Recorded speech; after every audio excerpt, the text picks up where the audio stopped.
والصلاة والسلام على رسوله الكريم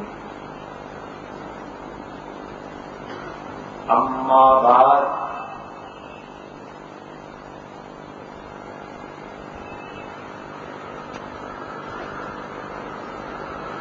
مجاہد جمعیت علماء پاکستان مرد حق جناب پروفیسر شاہ فرید الحق صاحب میرے انتہائی واجب احترام مجاہد تحریک ختم نبوت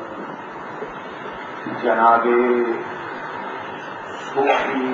ایاز خان نیازی صاحب جمعیت علماء پاکستان اور جماعت اہل سنت کے قائدین گرامی اور معزز شرکائے اجتماع،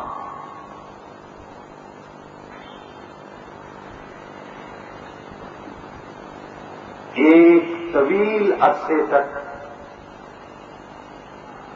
علیم رہنے کے سبب میں فوری طور پہ اس قابل نہیں تھا کہ کراچی کا سفر اختیار کر کے آج کے اس روحانی اجتماع میں شریک ہو سکتا، لیکن 5.5 سال کی جبری قیدی کے بعد جمعیت علماء پاکستان میں شامل ہونے کے بعد میں نے آج کراچی میں حاضر ہو کے آپ حضرات سے اس تقریب کو ملاقات کا ایک بہانہ تصور کیا۔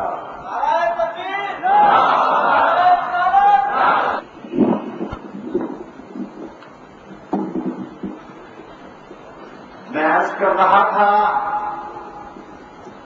کہ اس 5.5 سال کے عرصے میں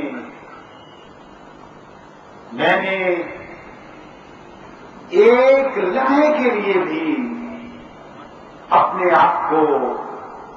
جمعیت علماء پاکستان سے علیحدہ تصور نہیں کیا، بلکہ مجھے جہاں بھی موقع ملا میں قائد اہل سنت، صداقتوں کے امین، جرأتوں کے پاسبان، دلوں کے تاجدار، وقت کی رفتار کو روکنے والے اور ظلم کی تلوار کو توڑنے والے امام اہل سنت حضرت علامہ شاہ احمد نورانی مدد اللہ صدر جمعیت علماء پاکستان کی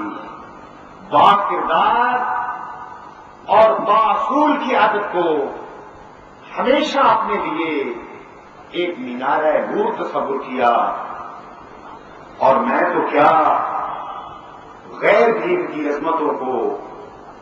پہلے بھی تسلیم کرتے تھے، آج بھی تسلیم کرتے ہیں، اور انشاءاللہ قیامت تک اس کو تسلیم کیا جاتا رہے گا۔ ایک شاعر نے جو اب اس دنیا سے رخصت ہو چکا ہے آپ کے متعلق یہ کہا تھا کہ رک جاؤ غلط کاری دوراں کے اجیروں، میں نکلا ہوں کفن باندھ کے میدان وغا میں، اسلام کی تلوار رکی ہے نہ رکے گی، میں نعرہ تقدیر ہوں اس کرب و بلا میں۔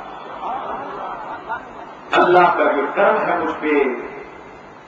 کہ میں آج پھر جمعیت علماء پاکستان، جو پاکستان کے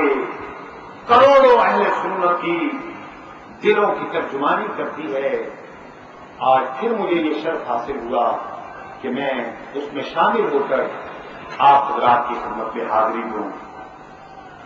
میں علیم تھا اور ایک طویل اجازت کے بعد تقریر کے بھی قابل نہیں تھا، لیکن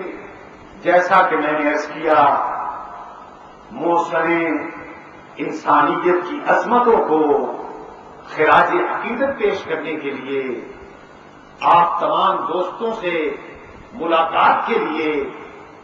اور جمعیت علماء پاکستان میں ایک نئے سفر کا آغاز کراچی کے اس آرام باغ سے کرنے میں فخر محسوس کرتے ہوئے میں آج جہاں حاضر ہو گیا، میرے لیے آپ دعا بھی فرمائیں۔ جہاں تک آج کی اس کانفرنس کا تعلق ہے، اس کی نسبت کائنات کی اس عظیم ہستی سے ہے جن کو حاصل کون و مقام کہا جاتا ہے، جن کو خالق کائنات